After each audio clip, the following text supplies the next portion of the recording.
Hey, welcome to the Aboriginal Tent Embassy, Canberra. My name is Albert Hartnett. I'm a Wangkumurra Wanneroo man, a First Nations persons from the east coast of Australia. Yeah, so today I want to try and talk a little bit about sovereignty and what it means to us here at the Aboriginal Embassy in Canberra. Sovereignty is a sense of ownership or a form of ownership that we as Indigenous peoples are entitled to. It is a right that has been handed down to us through our ancestry.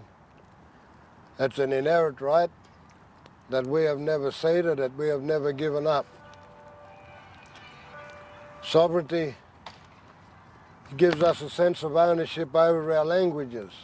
It gives us a sense of ownership over our country. It gives us a sense of ownership over our people, and in particular the decisions that are impacting and are affecting our communities.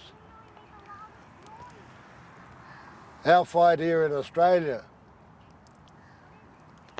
is one that should be adopted across the world with all Indigenous populations. We have Indigenous populations across the world that have been invaded by the British regime, by colonialism, and each Indigenous nation has had their languages stolen, had their land dispossessed of it, have had many disadvantages confronted by them.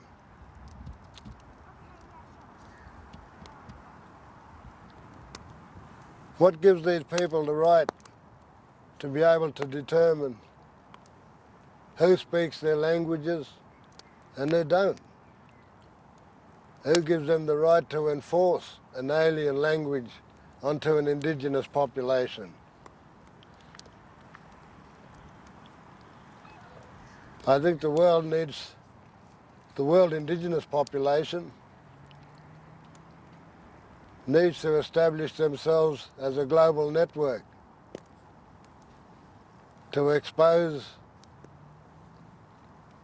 the truth around their countries being invaded, expose the lies that have enforced them to change their attitudes, change their old lifestyles, expose the destruction to our sacred countries, expose the riches and the corruption that goes along with the mining companies and governments that are authorising these mines to go ahead and never ever giving a consequence or thought to the peoples that are in ownership of these countries. Language is a very important aspect of our culture. It is an integral part of our ancestry. It's a part of our connection to our country and to our history. And when we have an administration that comes in and enforces an alien culture, an alien language onto your people, it disrupts the fabrics of our society. It creates a lot of turmoil amongst our communities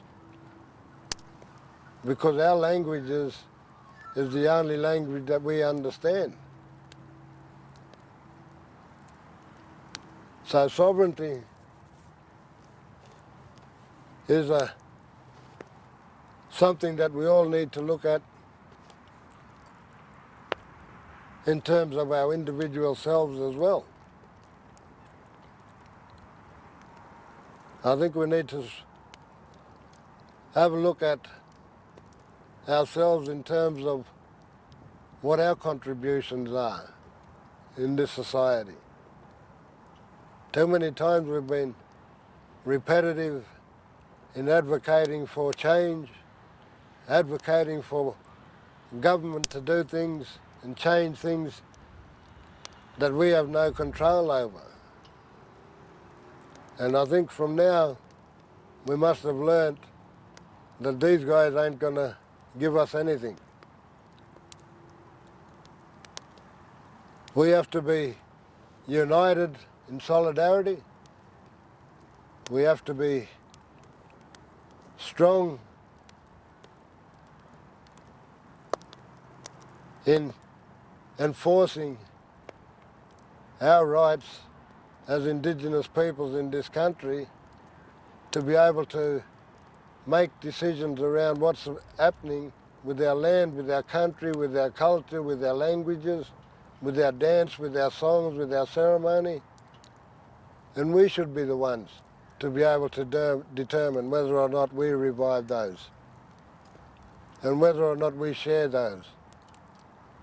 But those are things that helps us now become stronger in our communities. The failures of this government and governments across the world have shown that they're reducing our risks, they're enhancing our risks and our threat to survive. All the destruction to our native wildlife, all the destruction and the digging up from mines, all of the pollution, the chemicals and that are being added to our water systems, all goes against our survival as human beings. It's not only us as Indigenous populations, it's the population of the humanity that is at risk. If we don't act fast and if we don't act expediently towards reducing the climate damage, and if we do not look at ways of dismantling this colonial system that oppresses our peoples and keeps enhancing those risks of our survival being a part of the near future, then we have to start being strong and courageous in taking down this system that keeps oppressing people.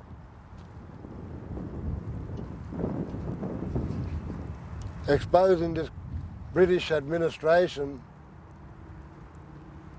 will have pandemic effects across the world, such as COVID-19. Because when we look at Indigenous populations and the invasion of Indigenous populations, it's been by the British. And if we look at the government administrations across the world, they are modelled on the British administration. And each and every administration holds mining, the destruction of our native wildlife as a priority for commercial industries. So as long as there's commercial industry looking to dig up for gas, oil, coal, the government will always be prioritising their goals ahead of the communities.